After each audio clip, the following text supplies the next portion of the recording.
Oh, yo, welcome back. It's my favorite segment, Advice from the Heart. Welcome back, Mr. Christopher.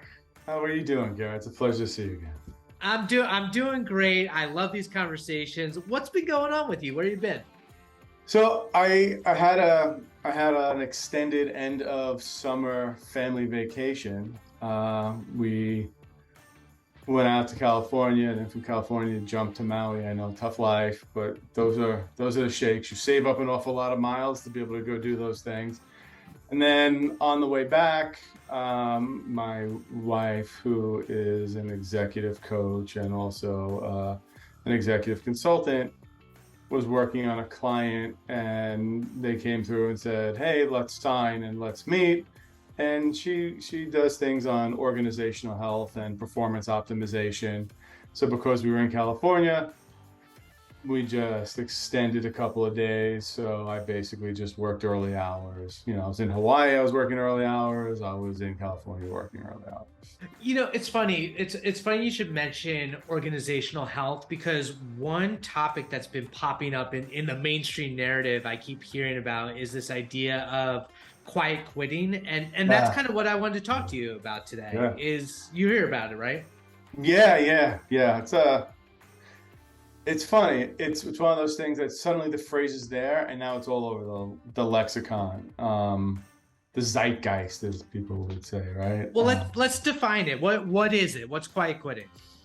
So, for me, my understanding of quiet quitting isn't the case of just disappearing, or isn't the case of not performing your duties, right? It's the case of people are just at the point where they're saying, I'm going to do what is necessary and expected of me, and other things above and beyond, or all of that extra, now has a different value to people for their own personal time, right? So I think quiet quitting is here to stay with just as much as remote work is and stuff for a lot of industries and businesses. I mean, I'm with you. It's framed very negatively. I think over the past few Correct. years, I mean, the term quitting, right? right. And you've seen this growth of hustle culture, but you've seen the kind of backlash of the work-life balance, to your point about remote work and Right. being able to, have a life where work isn't everything. Yeah. And there have been expectations in corporate America for the longest time where it's like, yeah, we need you during this busy time to work extra hours. We need you to go overtime without any additional Yeah. compensation. So is it a good thing? Like, what's your perspective on quiet quitting? Yes. I would say that there's positive and negative perspectives on it. Like with all things. Um, there are going to, I tend to think, and maybe it's because I'm old, or, at 51 and started working remote at a very early age in my career, um, where autonomy is coupled with extreme accountability. Lots of over communication. You need to make sure you're on time. Work is work, regardless if you're in the office or you still have accountability for a quality of work that is established by your organization and yourself and your own self-work ethic, right? I think quiet quitting is probably going to be good for a great many organizations. Because what I've been hearing, or what other people have been talking about, is there's a resent of employee to employer that the level of that extra above and beyond is not being or always being met with equal compensation. And compensation is things like gratitude or promotions or raises or bonuses. And people are then, in many cases, turning around and saying, wow, I have a lifestyle that has 25 to 35% overage in my life for excess work. It's causing me to miss out on these things. I'm generating health problems, whatever it might be. The downside of almost anything that's net new is there's a core competency for why the thing was there. And then you find extremists tend to take over in some ways and get the loudest amount of noise, right? Right.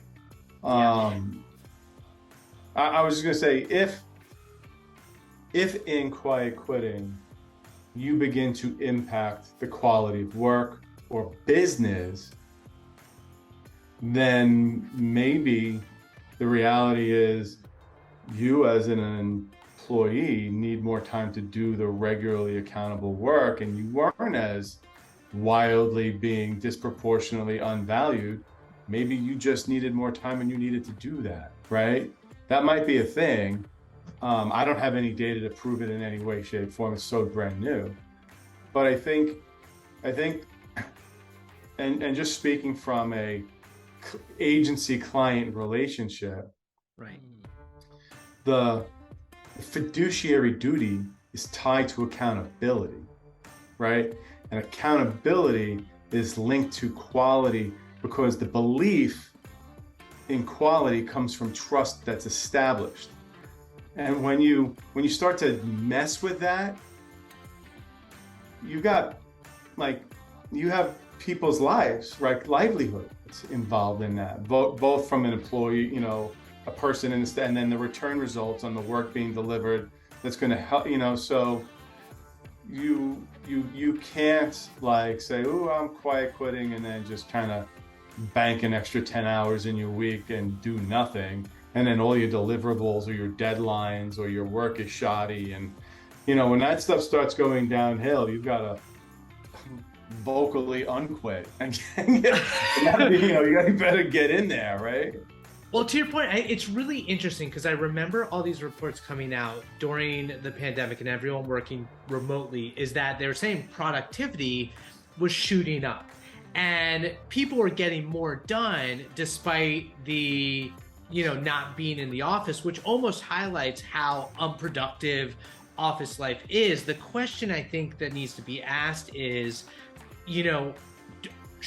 where do the expectations of productivity get adjusted? How do you manage your employees when they're working remotely, but they are still producing at the same level but don't have to be going overtime? And then finally, to your point about the agency client relationship, where it's like you have these communications and these relationships, but what's going on in-house at the brand and what's going on in-house at the agency isn't always obvious. The quality of work still needs to be hit. Right. So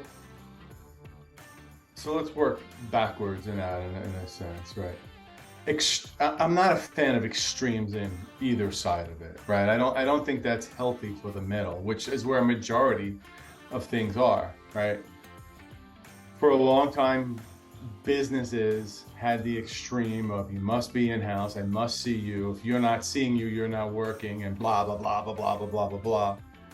And I think to your point, there was some now substantial evidence that shows, again, depending upon your industry, your teams or teams or individuals can be very, very productive and even overproductive by being remote or independent, right? I don't know how much of that breaks down in seniority level of net new person into the workplace versus seasoned employee. More to learn from that, right? But I do think there is value around the serendipitous conversation or relationship that happens as a result of working with people in an environment.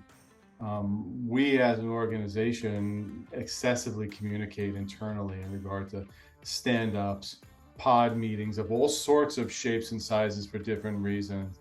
Sprint planning, strategic planning, account management, project retros, deliverable reviews, right? I mean, the list goes on, where people are forced into these meetings because there isn't the, hey, I got this, go look at it kind of thing, right? You need to be communicative, right? But I also think that the extreme of never being around, never communicating, just being heads down.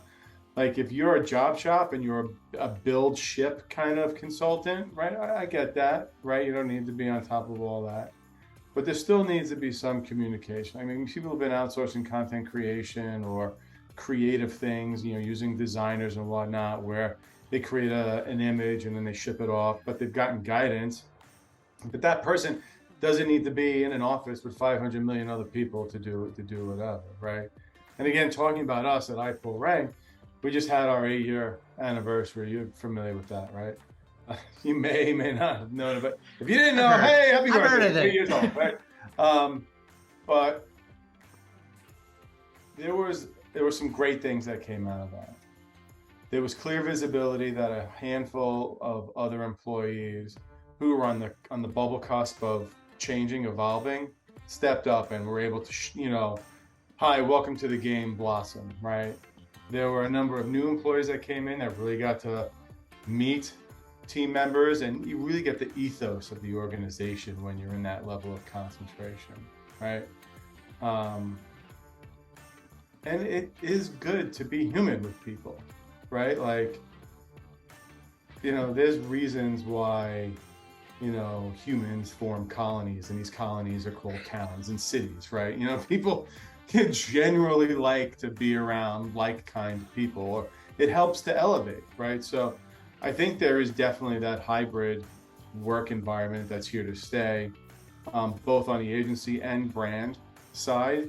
I think there's some new positions we're going to have to learn how to communicate through, like timing, schedule, awareness, and I think that all is obtainable as long as all of the people that are in the game, subscribe to accountability, right? Like I almost think like, hey, and this is one of the tenets of why iPullRank was founded, right? When you work for some very large agencies, it's a punch the clock time clicker, use as many hours to chew through billable hours as you possibly can to get the billable item done in a way and then sell it to the client. In our world, it's productized service where we're telling you we're going to do a thing, we do a thing. It behooves us to be thorough and efficient, not to just kind of grind time and be inefficient or have a low quality component, right? I love that. I think it's very clear. It's almost like the analogy that your organizational health in the context of quiet quitting is almost like SEO. It's organic. It's something that there are best practices. You do want to maintain a level of quality, but you always have to kind of adapt and adjust and communicate and make sure that you're always trying to improve. Ultimately, if you had one piece of advice for brands that are seeing quiet quitting potentially impacting their culture in a way that they didn't expect, what would you recommend they do to navigate it in a healthy way? Do not initially vilify it, right? You might be launching a whole bunch of unintended consequences, right? Vilifying it might suddenly make people who are actually great contributors, who are just looking for a better mental health, life balance, but still be wildly accountable and create great quality, to retreat, and you lose out, right? I would say do be considerably aware of it and observe. You will find people that take it on and still represent your organization in at the level you need them to represent you at. But there more than likely will be some alpha tails in one direction or the other that are trying to hide and burn you for some reason, right? In those instances, I still think there's reflection to be taken. Why would this person take this extreme position in regard to the relationship they're being afforded? The employee-employer covenant, that relationship, right? Like it's a gift to be afforded a job right? It's your obligation to now keep the job, right? You asked for it, you got it, you need to keep it, right? Yeah. And there is personal wealth and value, not just monetary, that comes through doing great work around things you like, love, and enjoy, right? If you don't like being a garbage man, go figure out something else in your life. I was I was a garbage man as a younger person. Right. I worked as a garbage man in the summer times. I thought it was great because the harder I worked, the faster the route got done. I got paid for the whole route, and I was able to go get a second job. So, I think it still stems from that, right? So I don't think organizations should vilify a net new term that they haven't. You know, they might also discover culturally they have an unhealthy thing going on there, where this expectation that 80 hours a week is the norm and you're only going to compensate a person for 40 might have to change how they bill and work their business, right? Or what they do. Right. I think that's a great point. I think it's a good reflection for an exercise for businesses to go through right now. And then just in terms of bringing it back to the agency client relationship, it's everything that you mentioned about our ethos. It's like if your agency is almost an extension of the employee, at least with an agency that you trust and you've built that that relationship with, you're going to get that quality and you won't get quiet quitting from the agency relationship, which is good. Which is good, right? Yep. So another great conversation. We'll continue to carry this on. If you're interested, let us know. But keep paying attention to our Advice from the Heart. My name is Garrett Sussman. This has been Chris Hart. Thank you again for joining me, sir. Pleasure as always. Signing off.